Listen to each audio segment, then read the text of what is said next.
Good afternoon. Thank you again for joining our Platform Enhancements webinar.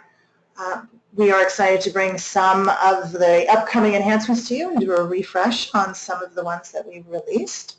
Before we get started, we'll do some introductions. I'm Deb Taylor. Most of you know me. Glad to be with you here today. And joining me is Morgan Cole. Hello, everyone. So what we'll be covering today are reviewing some of the platform enhancements that were live, that are now live and available from the spring release. And we will also be reviewing what is coming up in the summer release. So before we begin, we have a few administrative tasks. So first, we wanted to make sure everybody is aware that we are recording this session, and the link will be shared tomorrow. So please feel free to share this with others in your organization. We will send this out to you via email. Please help us keep the background noise to a minimum and mute your own audio as well. Thank you very much. We will try to keep this webinar to about 25 to 30 minutes with an additional 5 to 10 minutes of Q&A at the end. We know everybody's time is dear, so we'll do our best to be as brief as possible, but share as much information as we can.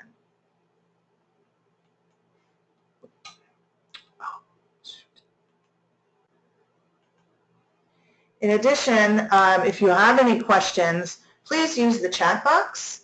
We'll take questions and respond to comments at the end.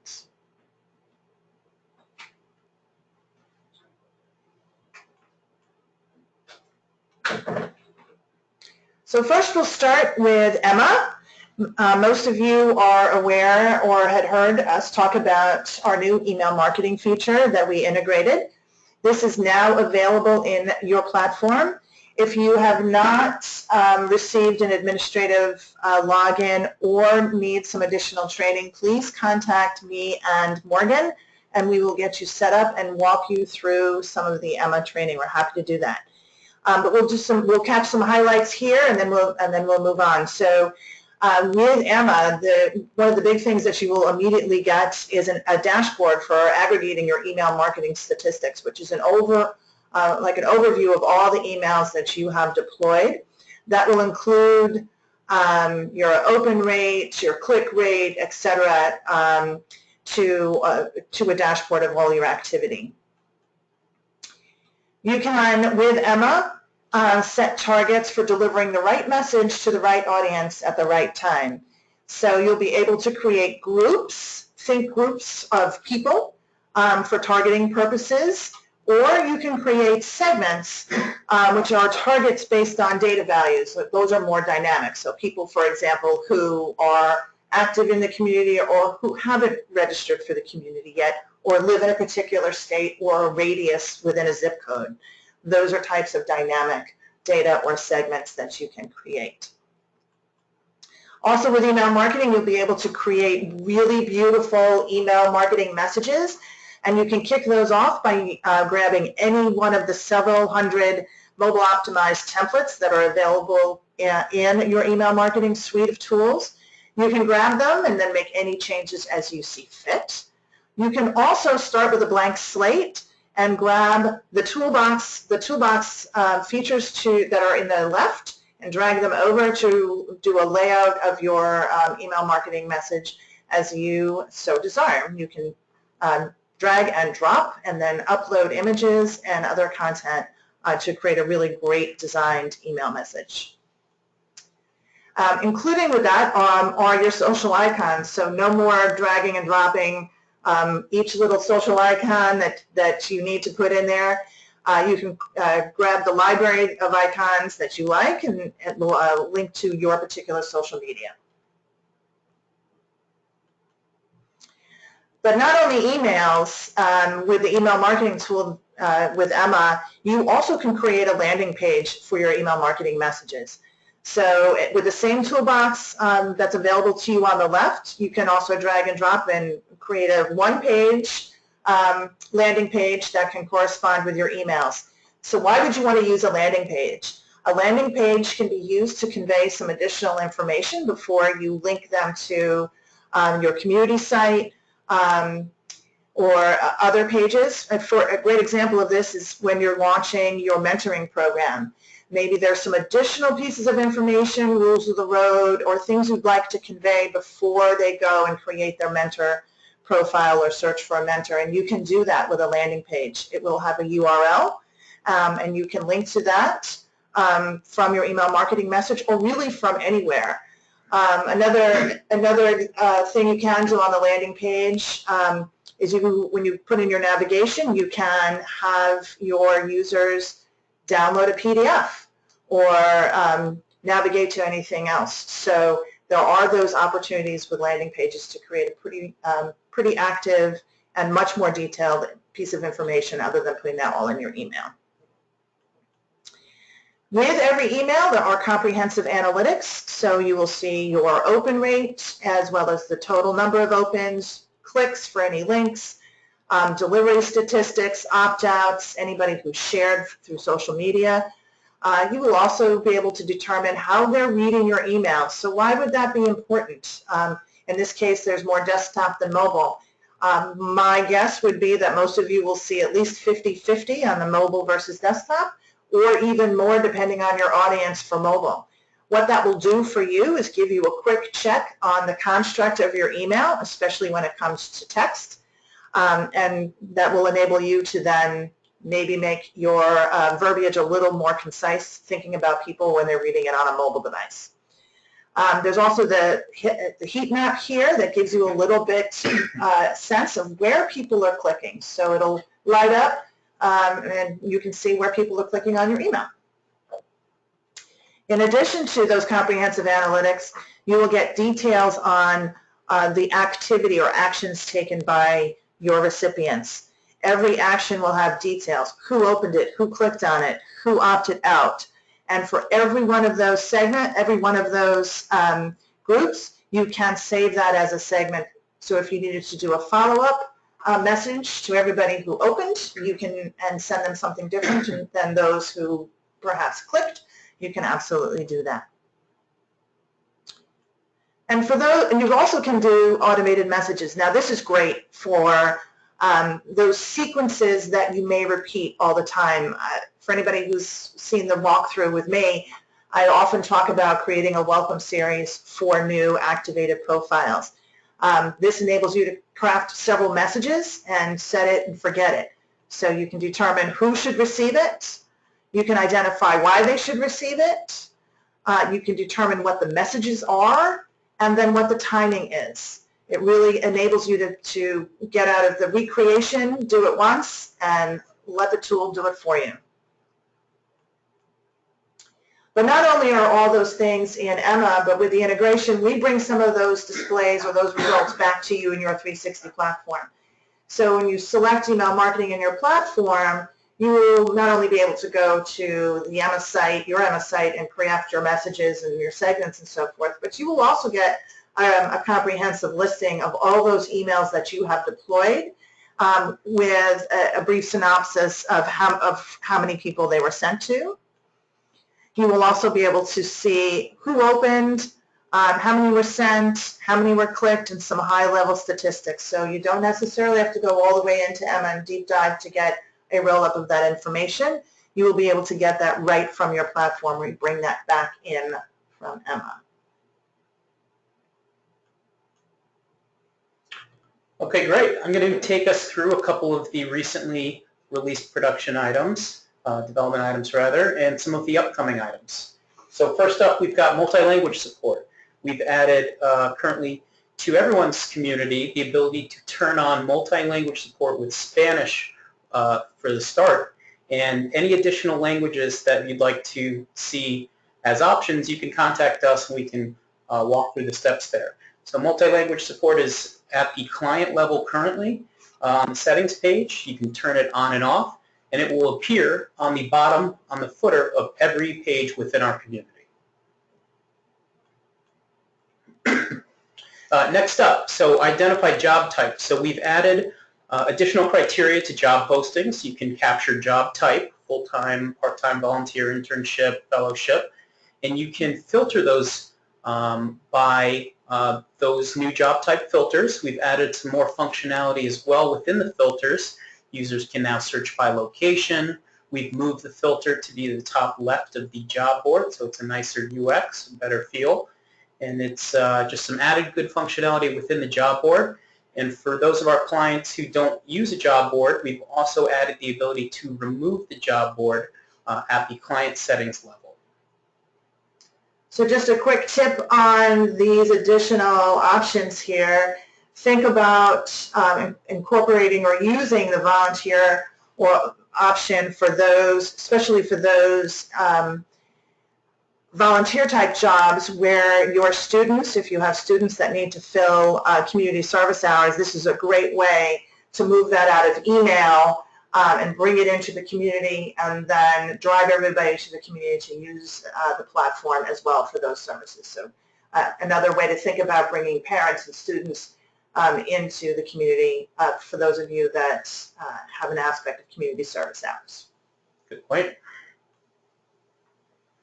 And up next, we've recently released enhanced user lookup by name or email, and this is available both when proxy registering an event attendee as well as when logging manual donations to fundraising campaigns. Now this is important because it will really kind of curb any duplicate account creation and allow you to be very certain that you're applying any event attendee, RSVP, or fundraising donation to the correct person, and all of that information is accurately reflected within their user record as well as in their profile page. And up next, we're going to discuss a couple of the upcoming development items that we'll be pushing out very soon. First one up, the map and alumni directory. I know that's been on the top of everyone's mind. We've been working on this now for a couple months. We've done a complete refactor of the map and directory. We've taken a lot of very deep dive into some of the bugs that we were experiencing, some of the differences in expected filter results. For those of our clients with tens, if not hundreds of thousands of alumni records, we've been able to battle some of the slowness in loading that data and the dynamic loads between zooming in and out of that. But first up, clustering, as you can see, is the big feature rollout within the map and directory refactor. And here, as you dynamically zoom in and out of certain levels here, clusters will appear with the underlying amount of alumni. You can click on those and it will zoom in and show you the pins when you get to the appropriate zoom level. But this is a great feature add because it's a little more of a heat map, and those of our clients with many alumni records know that they'll pull up an area with a very dense concentration of users, or even zoom out, maybe look at the US, and it's just covered with pins, and it doesn't really add much value for the user. So this is a good, nice visual way to display our map. And along with the clustering, we've added the ability to denote multiple locations based on certain addresses. So we've got the red pins for our home address, but we can now also turn on a second address. Most users have it as work address, and we have a handful of new clients that have asked for this to denote other things such as maybe a practice address of their legal practice or medical office, things like that. So it'll be a nice value add for those clients. Along with keeping with the map and directory, we've got our updated and redesigned profile cards. We've used the space better, added a nicer circular image in the top left corner, and allowed us to really kind of pop that image out, add more space for us to include other criteria here. So it's a nice, better, concise view of like a snapshot of the user's profile. We've added their current role and company, and hopefully some good improved UX here on how users are viewing these map cards. And then they dynamically size based on the amount of data that's in there too. So That's right. Well, we'll remove any of the extraneous white space if you have a little bit of content. Absolutely. So we are expanding the lists capability. I know many of you use lists for your own purposes, and your users use lists to keep track of the folks they want to keep in touch with. So we are expanding the list capability to now include what we are referring to as smart lists. Smart lists are for administrators only. So a smart list will enable you to create lists based on certain profile data fields, such as association field data. And those lists will dynamically change based on the value set. So for example, if you were to create a smart list for, and your association field set was bachelor's degree, those would change as new users are added in or imported in for every class year that graduates. So those lists will be smart. They'll dynamically change. They can be created by you. They can also be synced with email marketing. Actually, any list can be synced with email marketing, only administrators. So you can then send targeted messages to that group using Emma. And we'll show you what that experience will look like. Because we are expanding the lists, and there'll be a difference between your current static lists and these dynamic smart lists, you will have an icon, so visually you can differentiate between those two types of lists. So this is a mock-up of the experience for the email marketing, those that are synced with email marketing. Please keep in mind this is a design in progress, so this may actually shift a little bit when it's ready to go live, but we wanted to be able to illustrate to you a little bit more how that looks with email marketing. So with your lists, those that would be synced with email marketing would be denoted with a tab and then enabling you to take a look at those. Those tabs separate those lists. Here, the lists look similar to like what you're familiar with now, small thumbnail prints of the users, how many members there are, etc. It does tell you if it's a smart list and if it's syncing, so right at the get-go, that'll give you some visual clues as to what that list is for.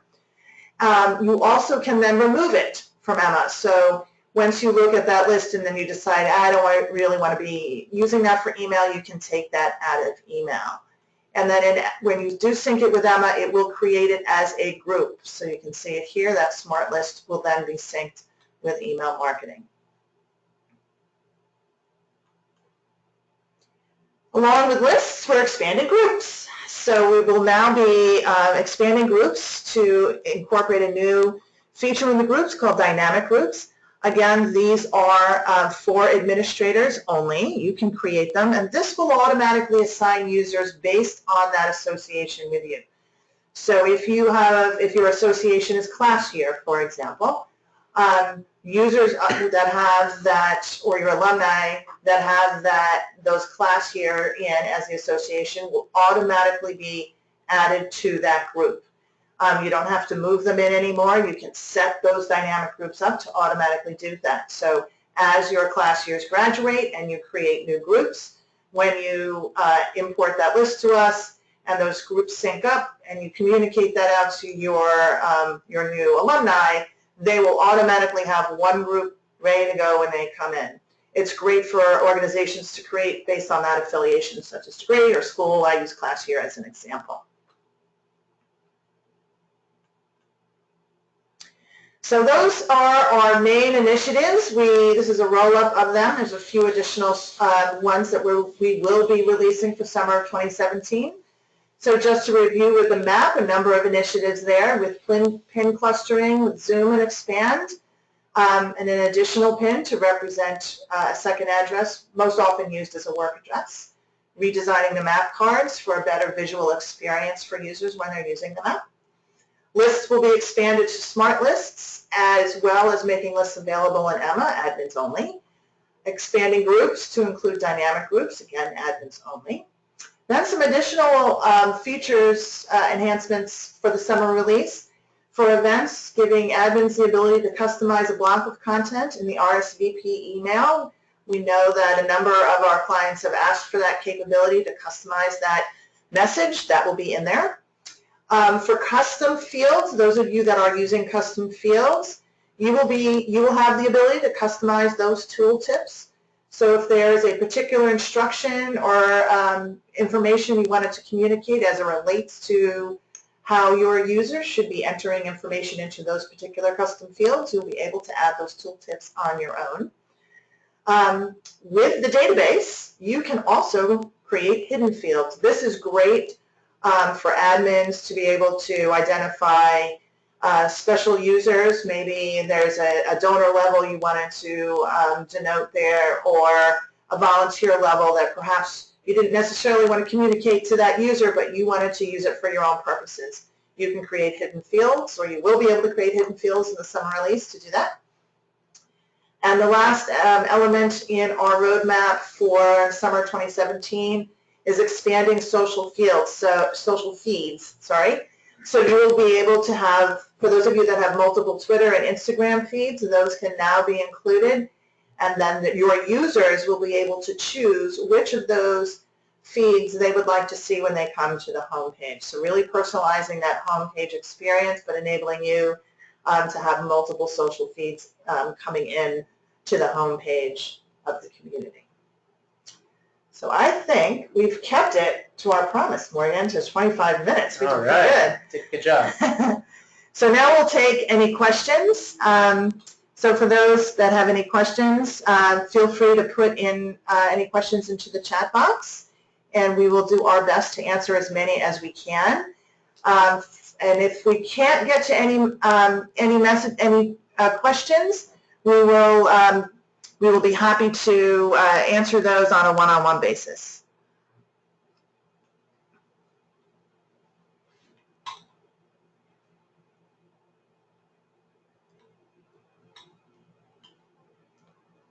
All right. I think we must have done a good job. So again, thank you very much for coming. We will share this webinar with you. It is being recorded, as we said, and we will share it with you tomorrow. Thank you again for coming, and we will talk to you soon. Thank you, everyone.